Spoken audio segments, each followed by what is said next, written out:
there you go, the Vegas Golden Knights. The Vegas Golden Knights. Oh my! Hello everyone and welcome to the channel and to a brand new series, the Vegas Golden Knights franchise mode in NHL 21. We're going to take over Vegas and get a franchise mode done, see if we can get the first Stanley Cup in franchise history and a lot more, hopefully. It's going to be a fun time. I really do like the Vegas Golden Knights. I'm a Montreal Canadiens fan.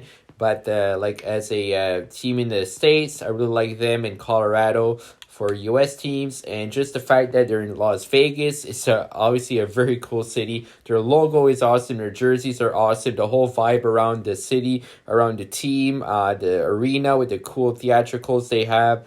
Everything's awesome. They got a great team as well. Very skilled. Gonna go over the lines right now.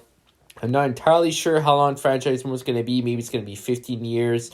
Maybe we're going to go a bit deeper, 20. We'll just go with the flow, see how it goes. But as we start off with the lines, you got Wild Bill, William Karlsson at center, 85 overall at 27 years old. Marchessault, 86 overall. And Mark Stone, 88 overall. For quite some time was really one of the most underrated players in the league, but people are starting to realize just how good he is on both sides of the puck, causing a lot of turnovers. Very, very skilled player.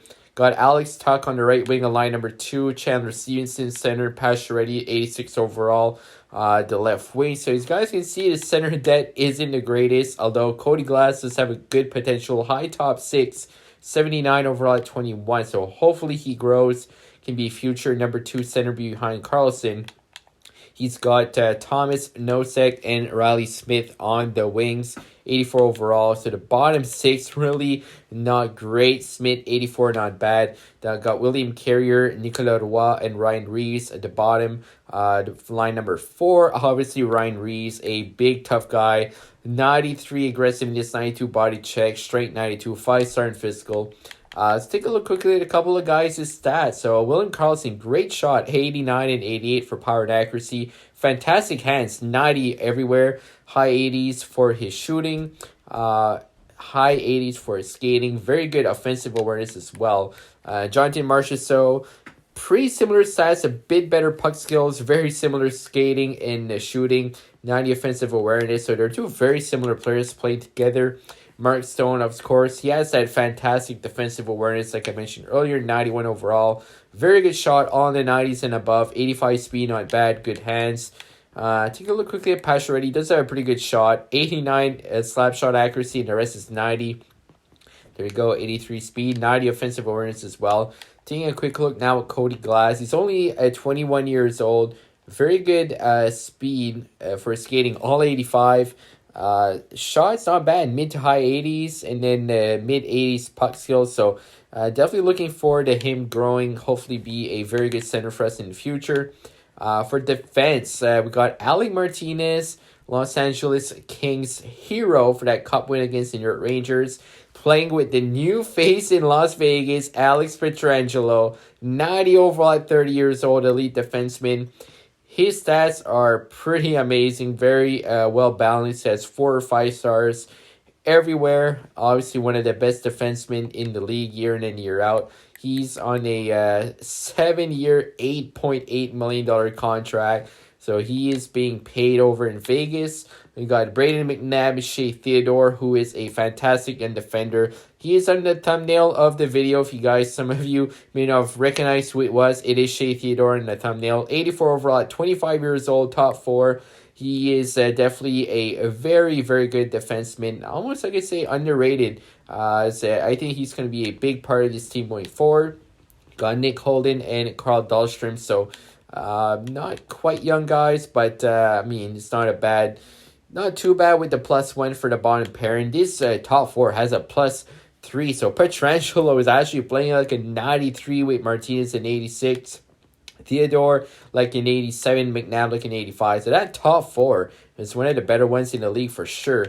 And speaking of best in the league, we have one of the better goaltending tandems in the league. 287 overalls. We got Robin Leonard backed up by Marc-Andre Fleury. That is pretty insane. As for the price, Leonard's 5x5 for his contract. Fleury 2x7. So we're going to have to make a decision between Leonard and Fleury. Fleury only has 2 more years left on his contract. I'm not sure if we're going to be able to give him a Stanley Cup before his contract ends. I would love to do so. Nobody's scratched at the moment. And I'm going to take a look at the Henderson Silver Knights. Absolutely love that logo, like the horse, kind of that knight armor to it. You got Thomas Yurko on the first line with Daniel O'Regan and Lucas Elvinens. He's 74 at 21. Was a 5th round pick back in 2017. We got Gage Quinney, Dylan Secura, and Peyton Krebs, Team Canada player from the past World Juniors that just ended. 19 years old, 72 overall, medium top 6 potential. I would love for Peyton Krebs to grow and have an impact in the NHL level. He was a first round pick back in 2019. So Peyton Krebs hopefully can do well. You know what? I'm going to throw in on the first line. Let's get him some minutes he deserves. Time again, Patrick Brown, Keegan Kosar, got Reed Duke, Jake Leshishin, and Terrell Goulburn. If I'm not mistaken, wasn't this guy like the first guy that Vegas had on their team? I'm going to have to look that up. And this guy here, 70 overall. So not a bad AHL team at all. Nick Hag here, 21 years old, 78 overall. Was a 2nd round pick back in 2017. He's medium top 4 potential. This is another guy that could crack our NHL lineup as soon as next year. He's 6'6", 213. He's a big guy. Imagine Nick Hag with the top 4 that we have. That would be fantastic. Zach Whitecloud, Jimmy Schultz, Jake Bischoff, and Ryan Murphy. So pretty good AHL team, to be honest. And in goal, Oscar Dansk and Dylan Ferguson. So Dansk, he's a 78 overall at 26. Ferguson, 71 overall. And that's a look at the Vegas and Henderson teams over in the NHL and AHL. First things first, I'm just going to look at assigning the scouts. Going to do that quickly as well off camera. I think they're all good. As for the coaching staff, let's take a look what our coach is. So we got 85 staff chemistry right off the bat. Is very good. Cristiano Lockhart, pretty cool name. And he is a 65 overall team fit. I'm loving that. Good staff chemistry, good team fit. It's kind of rare to see that right at the start of a franchise mode. So I'm going to go over to, we're going to set up our trading block, going to set up our assigned scouts, and I'll be with you guys in just a few moments. Alright, so all of our scouts are assigned on a trade block. Just curious, I got both Leonard and Fleury. Leonard does have more value. I got just Korzak as well. It's a 63 overall defenseman. He does have about a quarter trade value, maybe a bit less in our first. Just curious to see what we could get. I know moving forward, having 2 goalies that are 87 would be very good for the team. So we end off the preseason at 4-2-1 marches, so 10 points in 7 games played. That's fantastic. Just gonna make sure our special teams are looking good because I haven't looked at that yet. So what I'm gonna do for the lines, I'm actually gonna put Glass on a second line. Oh, if I put Tuck on the third, it gets a +3. You'll love to see that. So we got Glass here. It's actually listed as a second line forward. That's the thing. Like, I would really like to have him on the second line, get some more minutes, but I don't want to ruin his development as well either. So I'm just going to keep it like that. Put Smith with him. Keep the lines as they are. As for special teams, we got Stone, Carlson, and Marchessault. So basically the first line looking good. Petrangelo and Pacioretty at the point. Tuck, Stevenson, and Riley Smith. I'm actually going to give Cody Glass some power play time. Give him some more minutes. Theodore and Martinez. I think that's pretty good. As for the 4-man, Carlson, Stone, Pacioretty, Petrangelo. I'm going to put him on all the power play units. I want Cody Glass to develop well. Hopefully it works out. Penalty kill. Just a -1 is not bad. It's really hard to get good chemistry in the penalty kill anyway.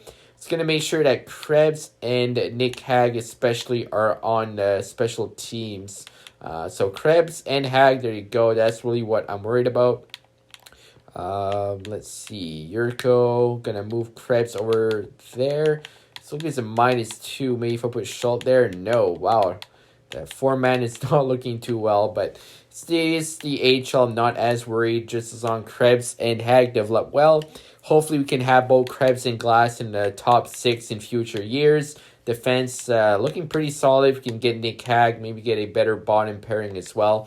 So I'm going to jump into the season, get some simulation done, and see how the team is doing. Here we are in Las Vegas, Nevada for the first game of the 2020-2021 season at T-Mobile Arena, facing off against the Philadelphia Flyers. Who is going to score the first goal of the year?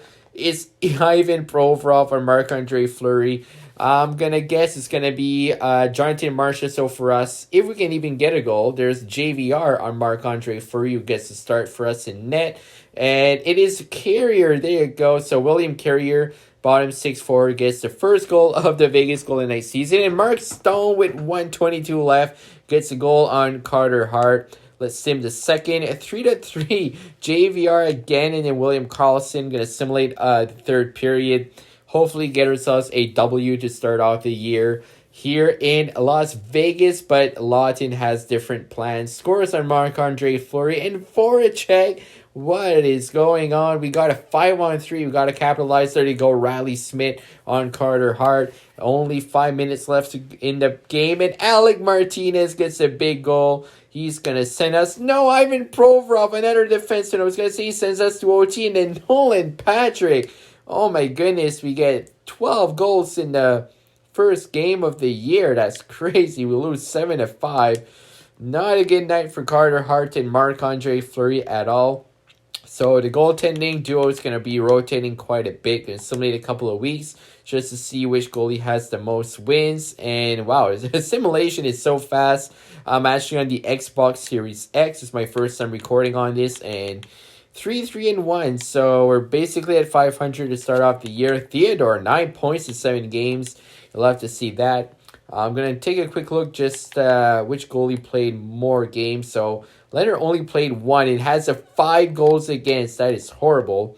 Fleury, he's at 500. Save percentage of 9-1, 3.3 goals against. So not looking too solid in net at all. I will say that. So hopefully that can change in the weeks to come. So we still need a few more weeks. Like I said, with the Xbox Series X, there's literally no load time at all. You can see how quick this is simulating.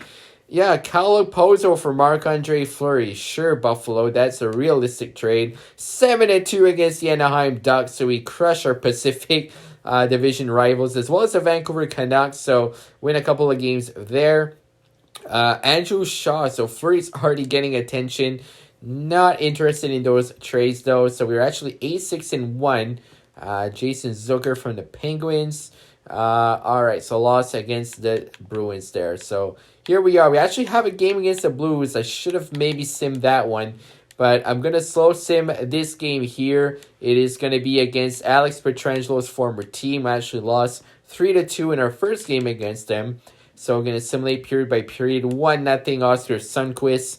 Hopefully Petrangelo can get a goal against his former team. Maybe he can tie it up in the second. And no, he doesn't get a goal, but we do tie it up after Vladimir Tarasenko scores. Riley Smith and Jonathan Marchessault and Jordan Binnington. Let's see if we can get out of here with a win. And we're actually going into overtime. I'm going to jump into the game here for the OT. And you know we got to put a alternate jersey. I'm actually going to go ahead and put those beautiful gold unis. Absolutely love them. They're definitely on my bucket list. I do own a Vegas Golden Knights jersey. It's the Marc-Andre Fleury home jersey. So the black ones would like to have a gold one in the future. Look at how beautiful those things are. Absolute work of art. The St. Louis Blues jerseys are pretty good as well. I really like the blue and yellow combo on those jerseys. William Karlsson passes it over to Petrangelo, and he almost gets the OT winner for us. He passes it up to Marchessault in the slot, and Karlsson shoots it right in Binnington's chest, and it's going to be an easy save for the goaltender. Oh, and we get a power play. Alec Martinez gets tripped coming down the wing there, and we're actually going to have a 4-on-3 in OT. Can we get some fireworks here in Las Vegas in overtime? Tyler Bozak, that was a bad penalty, buddy. All right, Riley Smith coming in around, and he scores! Riley Smith wide open in the slot, just walks right in on Binnington, snipes it top corner, and we get a big OT win here. for the Vegas Golden Knights in those beautiful sparkly gold jerseys. You'll love to see it. Look at how much time Riley Smith had. All the time in the world. Snipes it, blocker side on Binnington, and Vegas with a big victory over Alex Petrangelo's former team. The St. Louis Blues had 47 shots. Marc-Andre Fleury buy this guy a steak dinner after the game. Alright, so we're actually 10-9-1, so just hovering over 500. Going to simulate a couple of more weeks and see how the team is doing. Shootout loss, a win against the Flames. Man, this team is not doing well. I was expecting Vegas to be a very good team, but wow, so far 11-12-1. 11-12-3. We actually have Alex Tuch, who's leading the team in points. But definitely the bottom six isn't as strong. Defense, the top four is very good, but the bottom pairing, and I think this is something we're going to have to change. Chandler Stevenson with 16 points.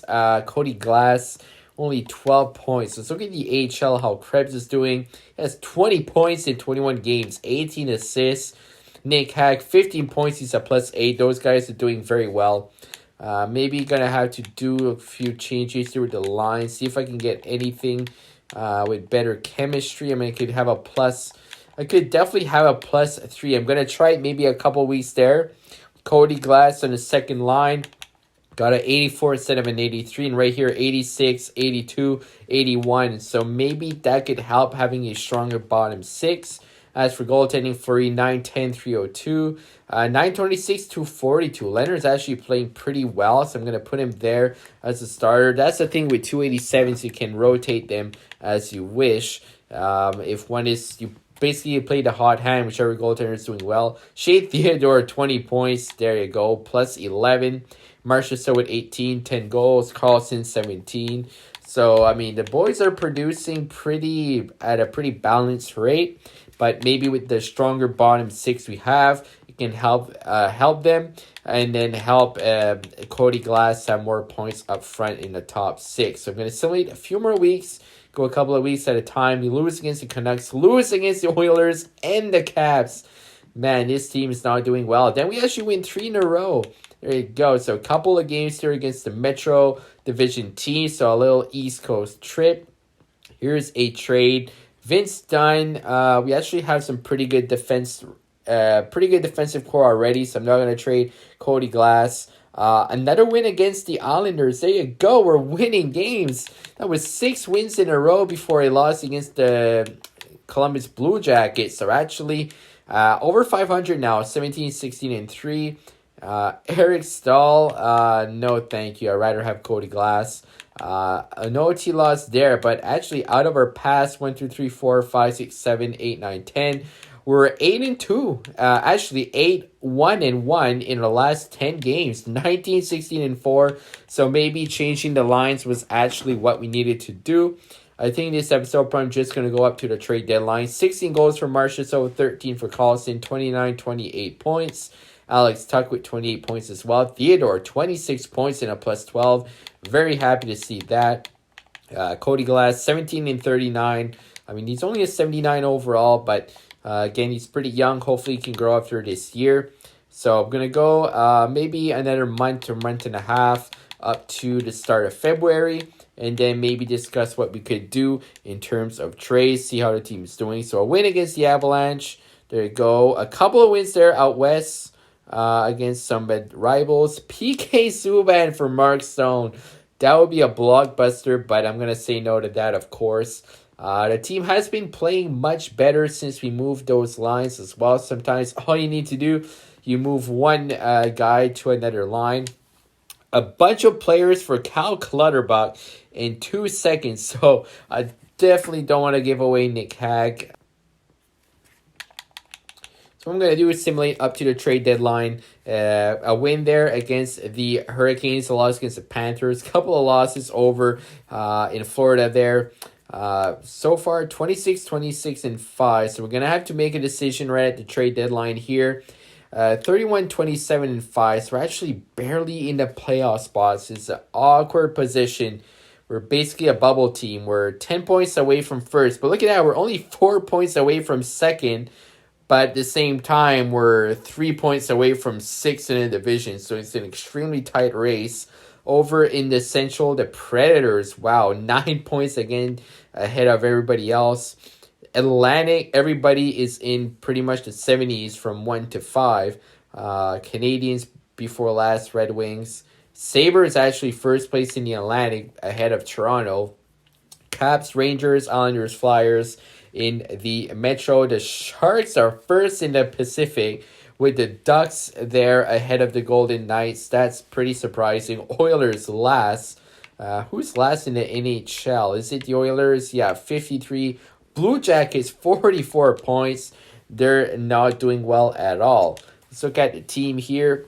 Marchessault, 45 points, 22 goals leading the team. Pietrangelo, 44. That is fantastic. Theodore, 35 minutes, a plus 20.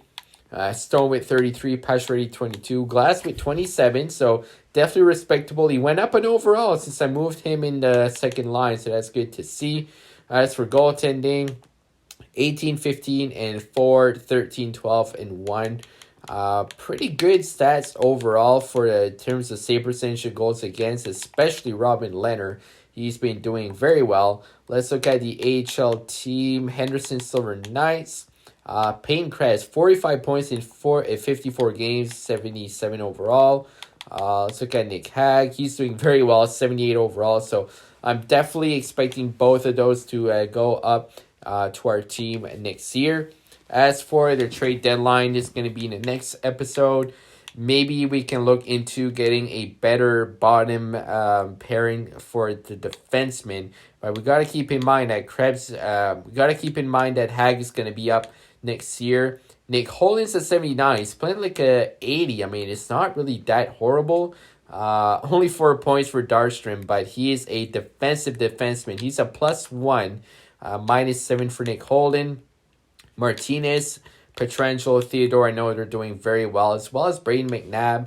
Not bad at all. We've got Martinez locked up. Only one more year, so we'd have to resign him. Pietrangelo for 7, McNabb for 2, and Theodore for 5. So realistically, we could keep this top 4 defensive core, have Nick Hag, and maybe keep Nick Holden. Only 1.7 for 2 more years. So realistically, I think our defensive core could stay the same. Really not seeing why we should make a big change right now. As for the top 9 is very good, honestly. With the change that we made from Tuck, putting him there instead of Smith, that's a huge change because this line gets a +3. We got an 84 here with Cody Glass, who went up in overall. I think that's very good. I could even move Pacioretty on the first line, and it would give the Cody Glass a +1. But I think I'm going to keep it like it is right now. Even the fourth line, 79, 78, it's not horrible. And just hopefully we can catch fire in the last couple of months of the year and make the playoffs. I'm going to go into the trade deadline in the next episode, just browse around, see if there's anything interesting. As for contracts, we have pretty much the entire core of the team locked up next year. We have to re-sign Martinez and Nosek. So I think it's going to be not a bad free agency. The only problem is we have no cap space. 0.035. So next year we may only be able to re-sign Martinez if he wants more money. I'm going to see just for fun what he wants. So he would want 5, so he's going to want a little bit more. Let's see for forwards. We don't have anybody expiring for our top 4s. Goaltending, I don't know. Maybe we're going to have to move one of those goaltenders at the trade deadline. I'm not sure. But this team has like, it's crazy. Like, they don't have a lot of huge contracts, but they got a lot of like decently big contracts. So maybe we can move a goaltender at the deadline. Leonard has been playing much better than Fleury. Fleury only has 2 more years left on his contract. It's going to be a decision we're going to have to make in the next episode. We're 31, 27, and 5. Basically a bubble team. Next episode, we find out if we made the playoffs or not, and go from there. But until next time, if you enjoyed, do leave a like. I would appreciate it, guys. Subscribe if you're new, and hit that notification bell to get notified whenever a new episode is up. Thank you for watching, and as always, have a great day.